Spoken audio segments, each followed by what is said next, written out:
आकाशात दिसली प्रकाशमान वस्तू. एलियन की उपग्रहांची माळ?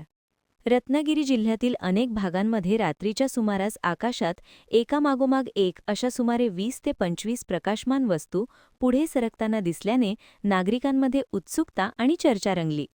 रत्नागिरी शहरातील नारायणमळी परिसरासह सावर्डे, संगमेश्वर आणि लांजा भागातील अनेकांनी या वस्तू पश्चिमेकडून दक्षिणेकडे सरकत असल्याचे पाहिले.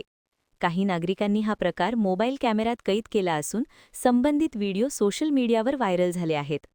आकाशात चमकणाऱ्या या वस्तू पाहून एढेडे, धूमकेतू आहे का, एलियनशिप तर नाही ना, अशा चर्चांना उधाण आले होते. मात्र खगोल अभ्यासक बाबासाहेब सुतारी यांनी यामागील वैज्ञानिक कारण स्पष्ट केले आहे. त्यांच्या मते ही पश्चिमेकडून दक्षिणेकडे जाणारी सॅटेलाईटची शृंखला म्हणजेच कृत्रिम उपग्रहांची माळ होती. एलॉन मस्क यांच्या स्पेस एक्स कंपनीने जगभर ब्रॉडबँड सेवा पुरवण्यासाठी स्टारलिंक उपग्रहांची मालिका अवकाशात सोडली आहे. सूर्यास्त किंवा सूर्योदयाच्या वेळी हे उपग्रह विशिष्ट रेषेत दिसून येतात. काल आकाश स्वच्छ असल्याने हा दृश्य अनुभव रत्नागिरीकरांना स्पष्टपणे पाहता आला. ही घटना नियमित घडणारी असून तिचे वेळापत्रकही उपलब्ध असते. त्यानुसार आंतरराष्ट्रीय अंतराळ स्थानकासारख्या अवकाशातील वस्तू देखील पाहता येतात.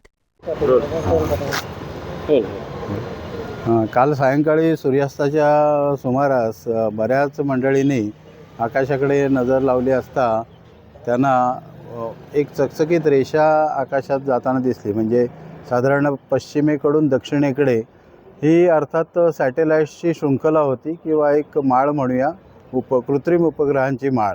आणि इलॉन मस्क यांच्या स्पेस एक्स कंपनीने जे स्टारलिंक नावाचे सॅटेलाईट सोडलेले आहेत, तर हे स्टारलिंक सॅटेलाईट्स अधूनमधून आपल्याला सूर्यास्ताच्या वेळी किंवा सूर्योदयाच्या वेळी हे दिसत राहतात. कालची घटना अशीच होती, परंतु काल आकाश देखील थोडंसं स्वच्छ असल्यामुळे अनेक लोकांना हा आविष्कार पाहता आला. हा वैज्ञानिक किंवा तंत्रज्ञानाचा आविष्कार म्हणता येईल. इलॉन मस्क यांनी जगभरामध्ये ब्रॉडबँड सेवा पुरवण्यासाठी जी त्यांची स्टारलिंक शृंखला सोडलेली आहे आकाशामध्ये उपग्रहांची मालिका, तर त्यातीलच एक मालिका आपल्याला इथे रत्नागिरीकरांना काल दिसली. त्याच्यामुळे साहजिकच लोकांच्यामध्ये कुतूहल जागृत झालं.